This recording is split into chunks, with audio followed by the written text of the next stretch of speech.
الحمد لله نحمده ونستعينه ونستغفره ونؤمن به ونتوكل عليه ونعوذ بالله من شرور أنفسنا ومن سيئات أعمالنا من يهده الله فلا مضل له ومن يضلله فلا هادي له ونشهد أن لا إله إلا الله وحده لا شريك له ونشهد أن سيدنا ونبينا ومولانا محمدا عبده ورسوله أرسله إلى كافة الناس بشيرا ونذيرا وداعيا إلى الله بإذنه وسراجا منيرا صلى الله تعالى عليه وعلى آله وأصحابه وبارك وسلم تسليما كثيرا كثيرا أما بعد فأعوذ بالله من الشيطان الرجيم بسم الله الرحمن الرحيم والله يعلم خائنة الأعين وما تخفي الصدور وقال تعالى إن السمع والبصر والفؤاد كل أولئك كان عنه مسؤولا وقال النبي صلى الله تعالى عليه وسلم يا معشر الشباب من استطاع منكم الباءة فليتزوج فإنه أغض للبصر وأحسن للفرج ومن لم يستطع فعليه بالصوم فإنه له وجاء أو كما قال عليه الصلاة والسلام صدق الله العظيم وصدق رسوله النبي الكريم ونحن على ذلك من الشاهدين والشاكرين والحمد لله رب العالمين.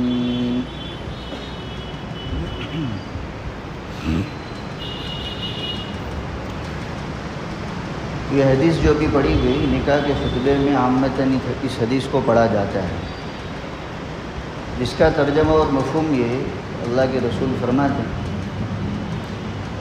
اے نوجوانوں کی جماعت، نوجوان طبقہ، تم میں سے جس کو اللہ تعالیٰ نے یہ سکت، یہ طاقت اور یہ صلاحیت دی ہے کہ وہ نکاح کر سکتا ہے تو اس کو چاہیے کہ ضرور نکاح کر لیں۔ نکاح کی سکت اور طاقت کا مطلب یہ ہے کہ نکاح کرنے کے بعد جو ذمہ داریاں شوہر پر آتی ہیں، نکاح کے وقت مہر کی ادائیگی، نکاح کے بعد اس کے کھانے پینے کا خرچ، رہن سہن کا خرچ، تو جس آدمی کو، جس نوجوان کو اللہ تعالیٰ نے اتنی صلاحیت دی ہے، اتنا مال دیا ہے کہ وہ اپنی بیوی کا مہر ادا کر سکتا ہے، بیوی کا نفقہ اور خرچہ اٹھا سکتا ہے، تو پھر حضور فرماتے ایسے شخص کو چاہیے کہ نکاح کر لے۔ اور نکاح کے دو بڑے فائدے آپ نے اس موقع پر بیان فرمائے، فَإِنَّهُ أَغَضُّ لِلْبَصَرِ وَأَحْسَنُ لِلْفَرْجِ، کہ نکاح بندے کی نگاہ کو نیچے ہونے کا، نیچے رکھنے کا ذریعہ بنتا ہے اور شرمگاہ کی حفاظت کا ذریعہ بنتا ہے۔ آگے آپ فرماتے اور جس بندے میں اتنی سکت نہیں ہے، اتنا مال نہیں ہے اس کے پاس کہ وہ اپنی بیوی کا مہر ادا کر سکے، بیوی کے اخراجات، نفقات کو برداشت کر سکے، تو پھر ایسے شخص کو چاہیے کہ روزے رکھے، کیونکہ روزہ بھی گناہوں سے بچاؤ کا ذریعہ ہوتا ہے، ڈھال ہوتا ہے۔ یہ اس حدیث کا ترجمہ اور مفہوم ہے جو عامتاً نکاح کے خطبے میں پڑھی جاتی ہے۔ نبی اکرم صلی اللہ تعالیٰ علیہ وسلم نے نکاح کے دو اہم فوائد اس حدیث میں بیان فرمائے، اور ہر مومن کو جو نکاح کرنے جا رہا ہو یا جن کے نکاح ہو چکے ہوں ان کے سامنے یہ فوائد ہونے چاہیے کہ میں نکاح کرنے جا رہا ہوں، یہ نکاح میرے لیے نگاہ کی حفاظت کا ذریعہ ہونا چاہیے، شرمگاہ کی حفاظت کا ذریعہ ہونا چاہیے۔ اور جن کے نکاح ہو چکے ہیں ان کو بھی اپنا جائزہ لینا ہے کہ نکاح ہو جانے کے بعد ایک زمانہ میرا گزر چکا، کیا میری نگاہ کی حفاظت ہو رہی ہے، شرمگاہ کی حفاظت ہو رہی ہے؟ اگر نہیں ہے تو پھر سمجھنا چاہیے کہ نکاح جن مقاصد سے کیا جاتا ہے آپ اس مقصد میں کامیاب نہیں ہیں، اور اگر ہو رہی ہے تو اللہ کا شکر ادا کرے کہ اللہ کے رسول نے نکاح کے جو مقصد بتلائے ہیں اس میں اللہ نے مجھے کامیاب کیا۔ تو یہ دو بڑے اہم فوائد ہیں جو نکاح کے نتیجے میں ایک مومن کو حاصل ہونے چاہیے، اور اس کو ان فوائد حاصل کرنے کی فکر کرنی چاہیے، نگاہ کی حفاظت اور شرمگاہ کی حفاظت۔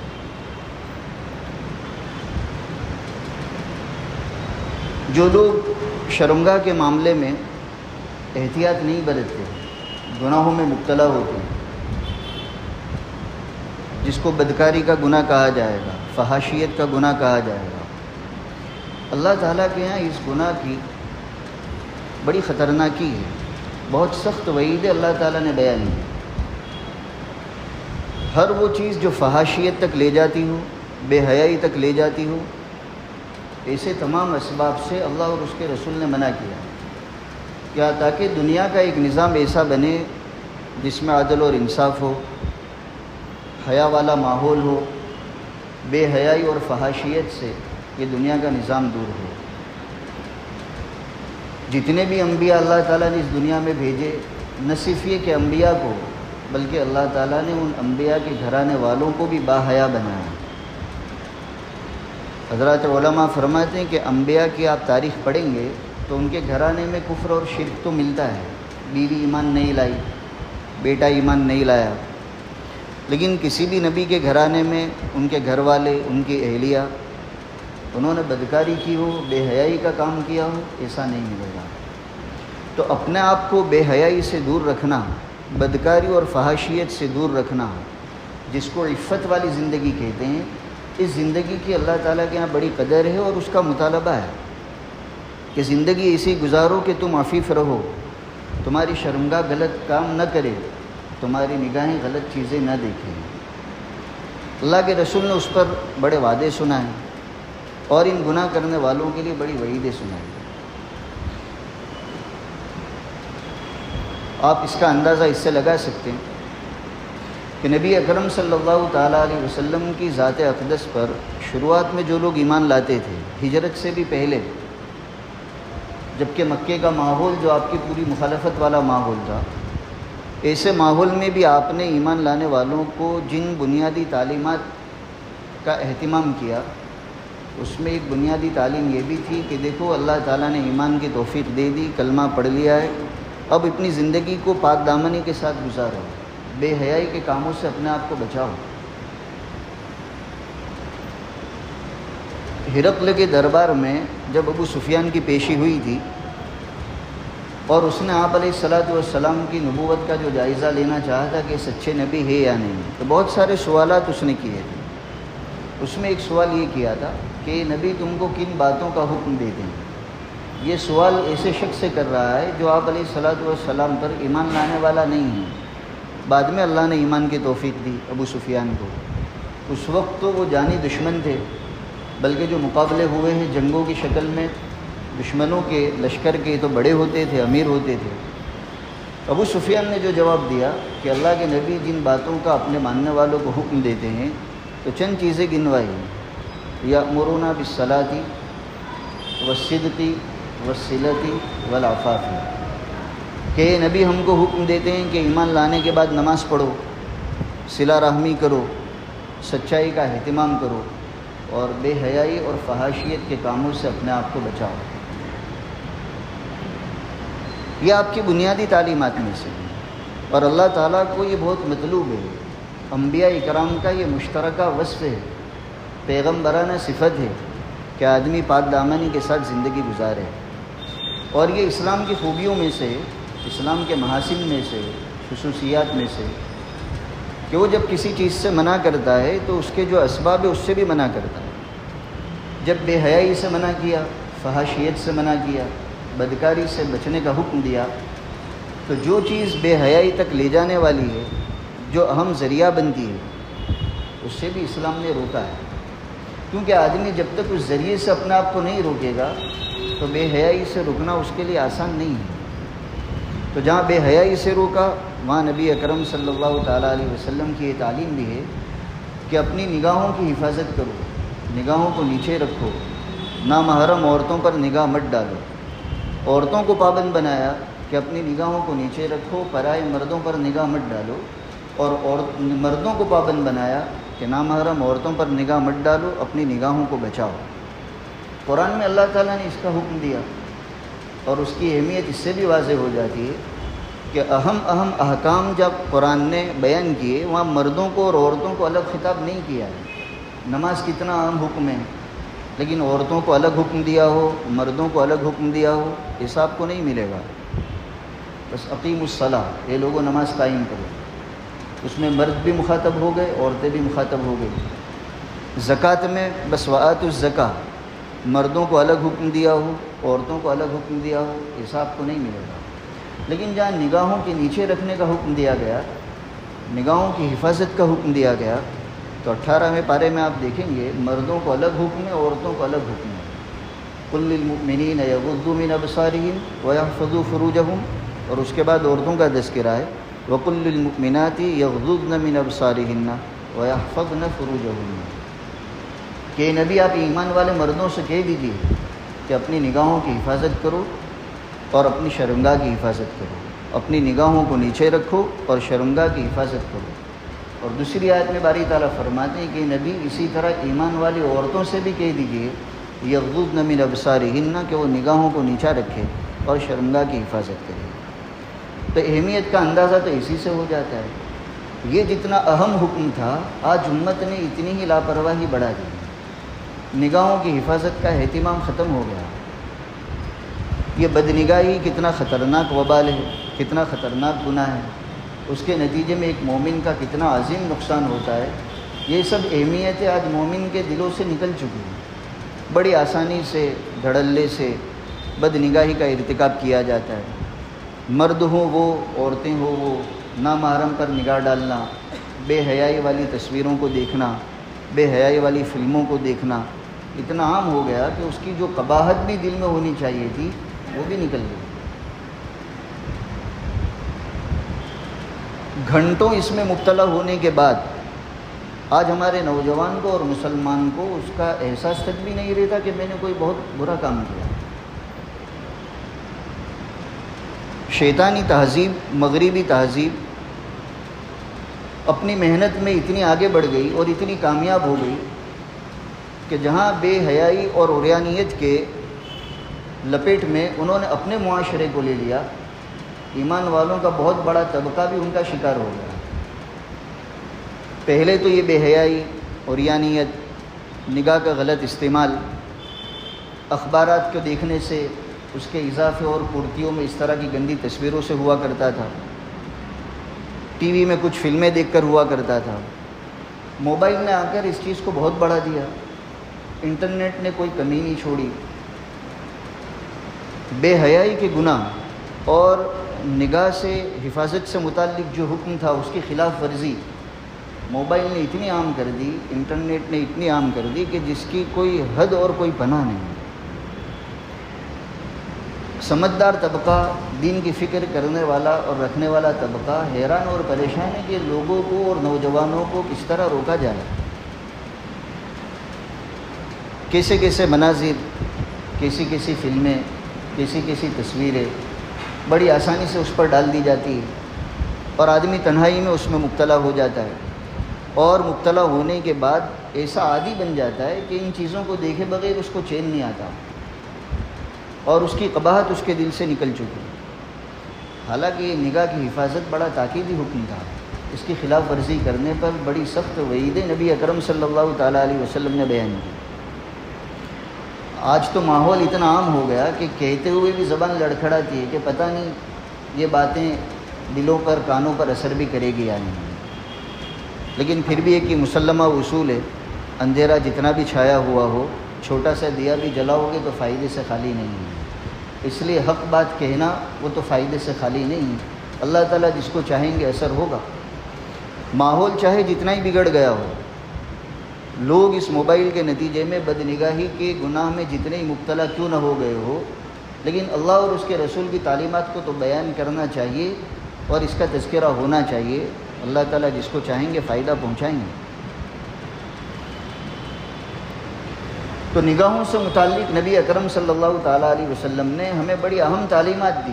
قرآن کریم میں باری تعالیٰ فرماتے ہیں، یہ لوگوں، یہ اعضاء جو اللہ نے تم کو دیے ہیں، ان السمع والبصر والفؤاد کل اولئک کان عنہ مسئولا، ان اعضاء کے بارے میں یوں مت سمجھو کہ تم اس کے مالک ہو. آنکھوں کے تم مالک ہو، کانوں کے تم مالک ہو، دل و دماغ کے تم مالک ہو، ہاتھ اور پیر کے تم مالک ہو، جس طرح چاہو استعمال کرو. نہیں، یہ ہماری طرف سے امانت کی شکل میں تمہیں دیے گئے ہیں. ہمارے جسم کا، ہماری روح کا، ہمارے ایک ایک عضو کا مالک اللہ تعالیٰ ہے. اور صرف مالک ہی نہیں، خالق ہے. وہ اسی نے تو پیدا کیا. جسم بنانے والا وہ ہے، روح ڈالنے والا وہ ہے. یہ صحیح سالم اعضاء جو میرے اور آپ کے پاس ہے، ہماری آنکھیں دیکھ رہی ہے، کان سن رہے ہیں، دل و دماغ سوچ رہا ہے، چیزوں کو محفوظ کر رہا ہے، ہاتھ پکڑ رہے ہیں، پیر چل رہا ہے، یہ اعضاء اللہ نے دیے. تو ان تمام اعضاء کا مالک اور خالق وہ ہے. قرآن میں باری تعالیٰ فرماتے دنیا میں ایک وقت تک کے لیے ہم نے یہ اعضاء، یہ جسم تمہارے پاس امانت کے طور پر رکھے ہیں اور ہم نے پابند بنایا ہے. ان اعضاء کو جہاں چاہے تم جیسا چاہو استعمال کرو، ایسا نہیں ہوگا. ہم نے اپنے نبی کے ذریعے سے جو تعلیمات دی ہے، آنکھوں سے کہاں دیکھنا ہے، کہاں کے نظاروں سے اپنی آنکھوں کو بچانا ہے، کانوں سے کیا سننا ہے اور کن چیزوں کے سننے سے کانوں کو بچانا ہے، دل و دماغ سے کیا سوچنا ہے اور کن چیزوں کی سوچ سے اپنا آپ کو بچانا ہے. یہ جو تعلیمات ہمارے نبی کے ذریعے سے تم تک پہنچی ہے، تمہیں ان تعلیمات پر عمل کرنا ہے. اگر نہیں کرو گے کل کو اس کی پوچھ ہونے والی ہے. ان السمع والبصر والفؤاد کل اولئک کان عنہ مسئولا. آنکھوں سے کیا دیکھا، کل کو اللہ تعالیٰ کے سامنے جواب دینا ہے. کانوں سے کیا سنا ہے، اس کا جواب دینا ہے. دل و دماغ سے کیا سوچا ہے، کل کو اس کا جواب دینا ہے. کل اولئک کان عنہ مسئولا. تو آج ہم غفلت میں رہتے ہیں. آدمی یوں سوچتا ہے میں تنہائی میں ہوں، مجھے کون دیکھ رہا ہے، میں جو چاہے اپنی آنکھوں سے نظارہ کر لوں، جو چاہے اپنے کانوں سے جس کی چاہے آواز سن لوں، اپنے دل و دماغ سے جیسے خیالات لانا چاہوں گندے سے گندے لے آؤں. نہیں، یہ ہماری غلط فہمی ہے. چاہے دنیا میں کوئی دیکھنے والا نہیں ہے، لیکن کل کو ان تمام چیزوں پر پکڑ ہوگی. سوال ہوگا یہ آنکھوں سے غلط کیوں دیکھا. ہمارے نبی کے ذریعے سے یہ تعلیمات تم تک پہنچی تھی کہ پرائی عورتوں پر نظر ڈالنا حرام ہے، پرائی عورتوں کی تصویریں دیکھنا حرام ہے، بے حیائی کے مناظر کا دیکھنا حرام ہے اور یا تصویروں کا دیکھنا حرام ہے. یہ تعلیمات پہنچی تھی، اس پر عمل کتنا کیا، اگر نہیں کیا تو کیوں نہیں کیا، کل کو اس کا سوال ہوگا.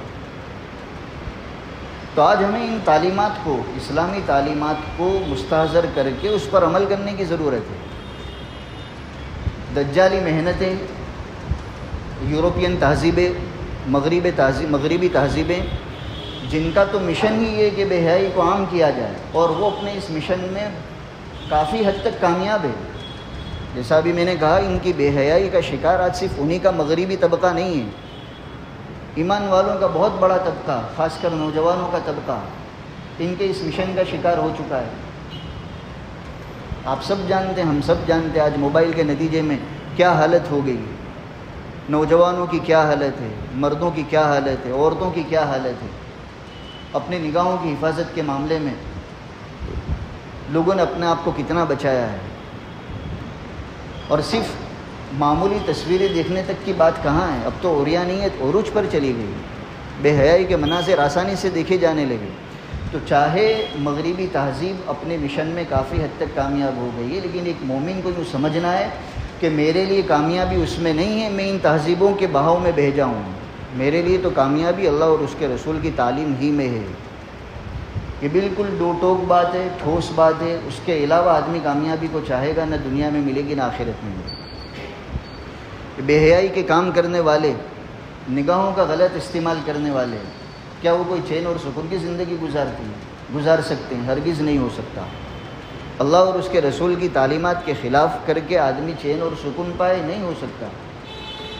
کچھ وقت کے لیے ضرور آنکھوں کو لذت مل جائے گی، کانوں کو لذت مل جائے گی، لیکن اس کے بعد جو بے سکونی اور بے اطمینانی جو پیدا ہوگی، جو دنیا میں بھی پریشان کرے گی، اور مرنے کے بعد تو بس اللہ رحم فرمائے۔ یہ آنکھوں کے مناظر کوئی معمولی نہیں ہوا کرتے۔ علماء نے لکھا ہے کہ آنکھیں جو دیکھتی ہے اس کا اثر دل و دماغ پر ہوتا ہے، اور یہ بدیہی چیز ہے۔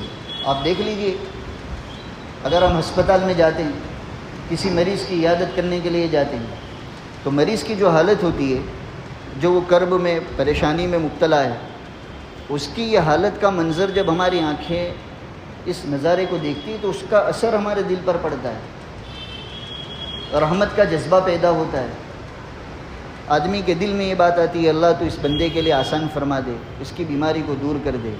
حالانکہ بعض مرتبہ وہ جو بیمار بندہ ہے وہ کوئی ہمارا رشتہ دار بھی نہیں ہے، تعلق والا بھی نہیں ہے، لیکن یہ دل میں جو خیرخواہی کا جذبہ پیدا ہوا، اس کے لیے دعا کا جو جذبہ پیدا ہوا، یہ دل میں یہ جذبہ پیدا کرنے کا ذریعہ کیا بنا؟ ہمارا وہ آنکھ کا نظارہ۔ ہم نے دیکھا اس کی حالت کو، ہم نے دیکھی اس کی پریشانی کو، تو آنکھوں کا یہ منظر دلوں پر اثر کرتا ہے۔ دل میں جذبہ پیدا ہوا کہ اللہ تو اس کے لیے آسانی فرما دے، اس کی بیماری کو دور کر دے۔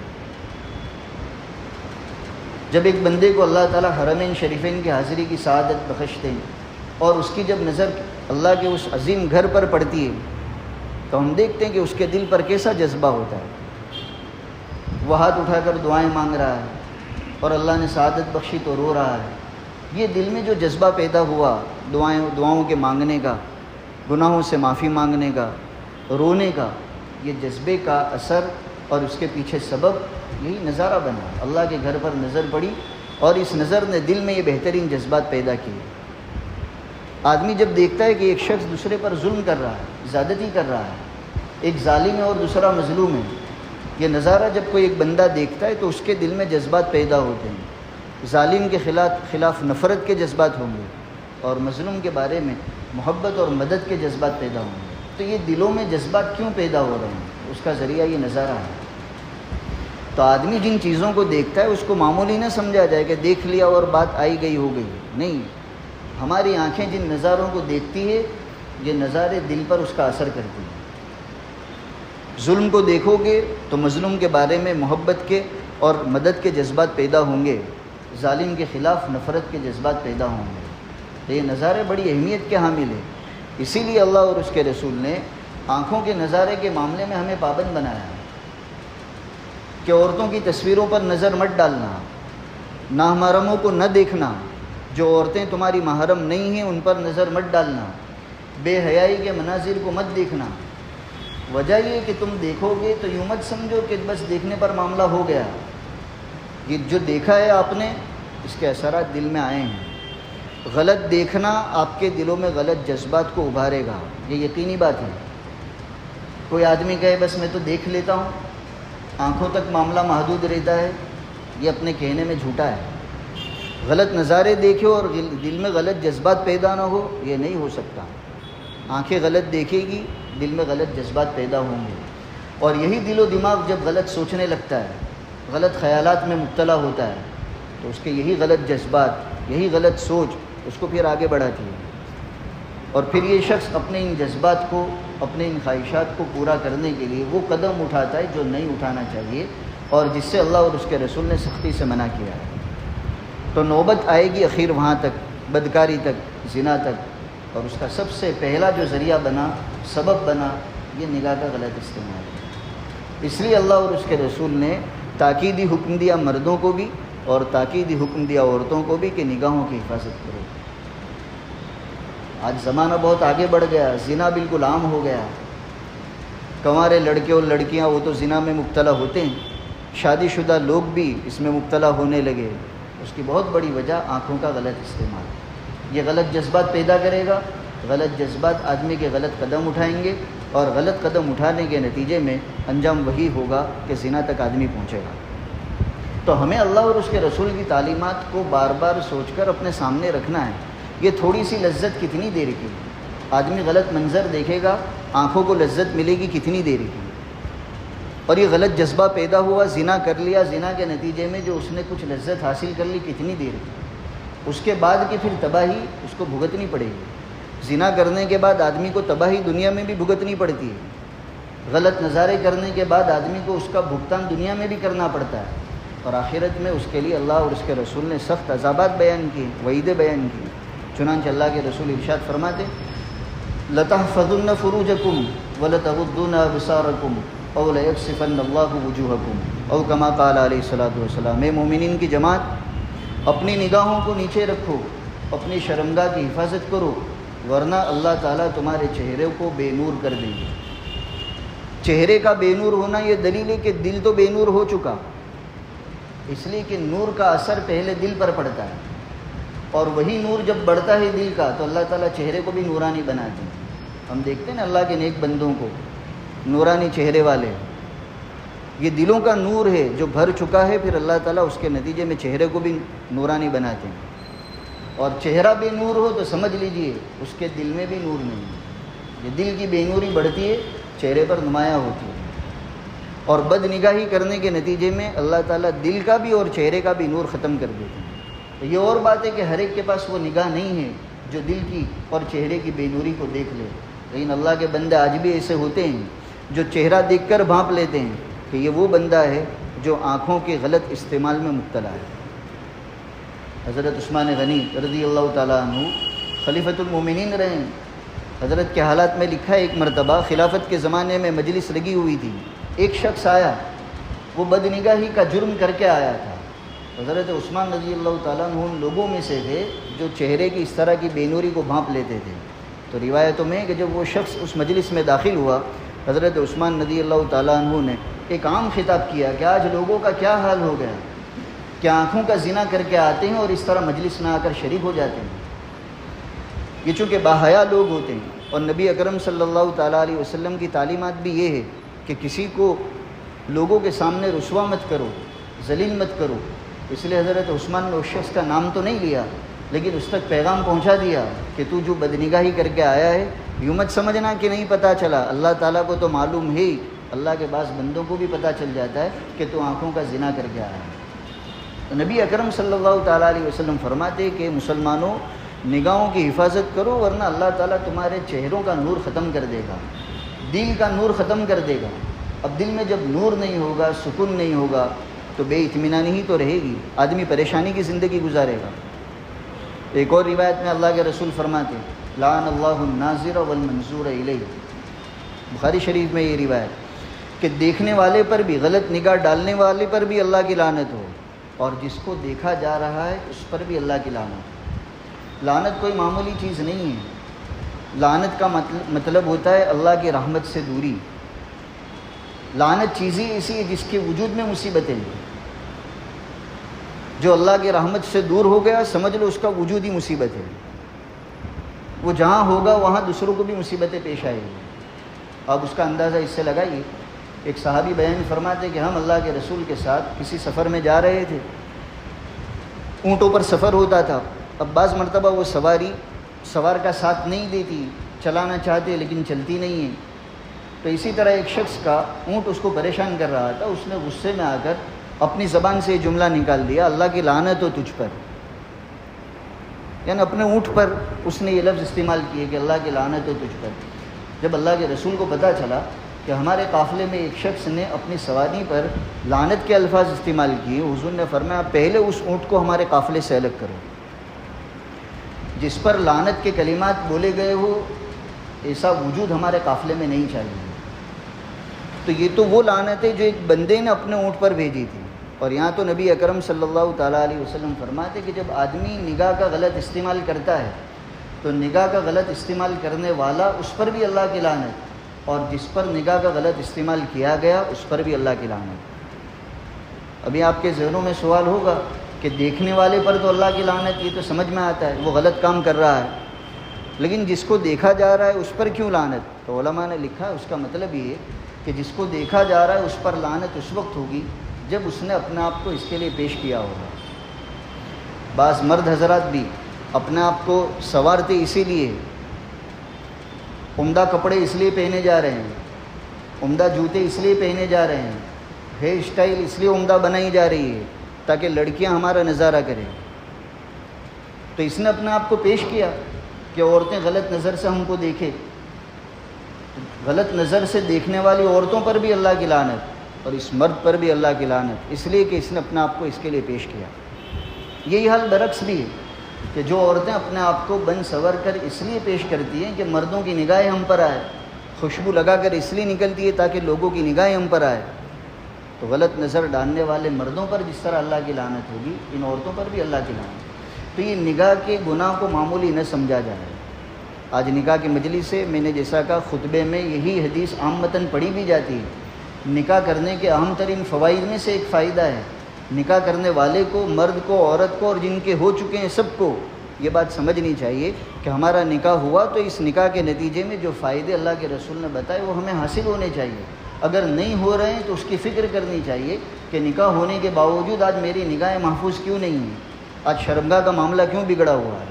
اللہ کے رسول نے تو نکاح کرنے کا حکم اس لیے دیا تھا کہ نکاح کرو تاکہ تمہاری نگاہیں نیچی رہے، تاکہ تمہاری شرمگاہ کی حفاظت ہو۔ تو یہ نکاح کا معاملہ بڑا اہم ہے، اس پر توجہ دینے کی ضرورت ہے۔ ماحول چاہے جتنا ہی بہک گیا لیکن ہمیں یہ سمجھ لینا ہے کہ ہماری کامیابی، ہماری پناہ گاہ اللہ اور اس کے رسول کی تعلیمات ہی میں ہے۔ اگر ہم دنیا میں بھی سکون چاہتے ہیں، عزت والی زندگی چاہتے ہیں، آخرت میں کامیابی چاہتے ہیں تو ان تعلیمات پر عمل کیے بغیر نہیں ہو سکتا۔ نگاہ کے معاملے میں ایک خطرناک وہی اللہ کے رسول ارشاد فرماتے من نظر الی محاسن امرأۃ اجنبیۃ عن شہوۃ صبت فی عینہ الآنق یوم القیامۃ او کما قال علیہ الصلوۃ والسلام۔ کتنی خطرناک وہی ہے۔ حضور فرماتے جس آدمی نے دنیا میں کسی اجنبی عورت کے حسن پر نظر ڈالی، اس کے چہرے کو دیکھا، چاہے وہ زندہ عورت ہے، چاہے اس کی تصویر ہے، چاہے موبائل میں فلم کی شکل میں ہے، اگر اس نے غلط نگاہ ڈالی، شہوت کی نگاہ ڈالی، تو حضور فرماتے کل قیامت کے دن اللہ تعالیٰ اس کی آنکھوں میں پگھلا ہوا سیسا ڈالیں گے۔ جہنم کا فیصلہ بعد کا ہے، یہ قیامت کے دن کا فیصلہ ہے کہ قیامت کے دن اللہ تعالیٰ اس کی نگاہوں میں سیسے کو، سیسا آپ سمجھ گئے ہوں گے، اس کو پگھلا کر اس کی آنکھوں میں ڈالا جائے گا۔ آج ہمارا حال یہ کہ ایک چھوٹا سا کنکر بھی آنکھ میں اگر داخل ہو جاتا ہے بے چین کر دیتا ہے۔ یہ آگ پر پکایا ہوا سخت ترین گرم سیسا جب ڈالا جائے گا بس اللہ حفاظت فرمائے۔ یہ وعید اس شخص کے لیے ہے جس نے دنیا میں اپنی نگاہ کا استعمال غلط کیا ہوگا۔ تو آج اس عریانیت کے ماحول میں خاص کر نوجوانوں سے یہی درخواست ہے کہ اپنی حفاظت کرو، تنہائیوں میں اپنی نگاہ کا استعمال غلط مت کرو۔ یہ مت سوچو کہ کوئی دیکھنے والا نہیں ہے، نہیں، یہ نگاہ کا غلط استعمال آپ کے نگاہوں کو بھی گندا کرتا ہے، آپ کے دل و دماغ کو بھی گندا کرتا ہے، آپ کی سوچ کو گندا کرتا ہے، آپ کے کردار کو گندا کرتا ہے، اور اس کے نتیجے میں جو لذت اور فائدہ ہے بالکل معمولی سا ہے، اور نگاہ کو بچا کر جو فائدہ ہوگا اس کا فائدہ بہت دیر پا ہے۔ چنانچہ بخاری شریف میں روایت ہے، نبی اکرم صلی اللہ تعالیٰ علیہ وسلم فرماتے النظر سہم مسموم من سہام ابلیس فمن ترکہ مخافتی ابدلتہ ایمانا یجد حلاوتہ فی قلبہ او کما قال علیہ الصلوۃ والسلام۔ کہ لوگوں یہ نگاہ شیطان اور ابلیس کے تیروں میں سے زہریلا تیر ہے۔ شیطان ہمارا دشمن ہے، وہ شکار کرتا ہی رہتا ہے، اس کے بہت سارے تیر ہیں۔ حرام مال کا استعمال یہ بھی اس کا ایک تیر ہے جس سے وہ مسلمانوں کا شکار کرتا ہے۔ گالی گلوچ، لڑائی جھگڑے، یہ بھی اس کا ایک تیر ہے جس سے وہ مسلمانوں کا شکار کرتا ہے، اور اس کا بہت بڑا شکار یہ عورتیں ہیں۔ خود نبی اکرم صلی اللہ تعالیٰ علیہ وسلم نے فرمایا النساء حبالۃ الشیطان، عورتیں یہ شیطان کا پھندا ہے، شیطان کا شکار ہے۔ ان عورتوں کے ذریعے سے وہ مردوں کا شکار کر لیا کرتا ہے، اور سب سے پہلا جو شکار کرتا ہے وہ نگاہوں کی شکل میں۔ تو حضور فرماتے ہیں کہ نگاہ شیطان کے تیروں میں سے زہریلا تیر ہے جس سے وہ ایک مومن کو گناہوں میں مبتلا کرتا ہے۔ آگے آپ فرماتے فمن ترکہ مخافتی، لیکن جس مومن نے، جس مسلمان نے نگاہ کے غلط استعمال سے اپنے آپ کو بچایا میرے ڈر کی وجہ سے۔ ماحول تو ہے ایسا، عورتیں تو کھلی پھر رہی ہے، موبائل میں گندی چیزیں آ رہی ہے، اخبارات اور پورتیوں میں گندی تصویر آ رہی ہے، آدمی بہت آسانی سے نگاہوں کا غلط استعمال کر سکتا ہے لیکن یہ نہیں کرتا، اپنے آپ کو بچاتا ہے۔ اور حضور فرماتے کیوں بچاتا ہے؟ میرے ڈر کی وجہ سے۔ اللہ تعالیٰ فرماتے میرے ڈر کی وجہ سے اس نے اپنی نگاہوں کو بچا لیا کہ دیکھنے کو دیکھ لوں گا، دنیا میں کوئی روکنے والا نہیں ہے، کوئی دیکھنے والا نہیں ہے، لیکن کل کو اللہ تعالیٰ کے سامنے حاضر ہونا ہے، اس کو جواب دینا ہے، میں کیا جواب دوں گا؟ اس ڈر کی وجہ سے اگر اس نے اپنی نگاہوں کے غلط استعمال کو بچا لیا، پھر حضور فرماتے ہیں باری تعالیٰ کی طرف سے بشارت ہے، ابدلتہ ایمان حلاوتاً یجد فی قلبہ، کہ میں اس کو ایسی ایمانی چاشنی اور حلاوت دوں گا جس کا وہ خود اپنے دل میں احساس کرے گا۔ آج ہم تو ان حلاوتوں سے محروم ہیں۔ آج کا مسلمان اپنی نگاہ کی حفاظت ہی نہیں کر رہا ہے کہ اس کو حلاوت ایمانی نصیب ہو۔ یہ تو علامہ بصیری رحمہ اللہ نے جیسا نفس کے بارے میں اپنے قصیدے میں ایک چھوٹا سا شعر کہا تھا، نفس کالطفل، کہ نفس کا جو حال ہے وہ چھوٹے بچے کی طرح ہے۔ ان شب علی حب الرضا وان تفتنه ينفتن، نفس کا حال یہ ہے چھوٹے بچے کی طرح کہ اس کو بچپن میں بس وہ دودھ ہی پسند ہوتا ہے، جیسے چھوٹے بچے کی غذا ہی وہ ہے، اور جب اس کا وہ دودھ چھڑایا جاتا ہے تو بچہ بہت شور مچاتا ہے۔ حالانکہ دودھ چھڑانے میں ماں باپ کا مقصد اسی بچے کی خیرخواہی ہے کہ دودھ چھوڑے گا تب تو اچھی غذائیں کھانے کے قابل بنے گا۔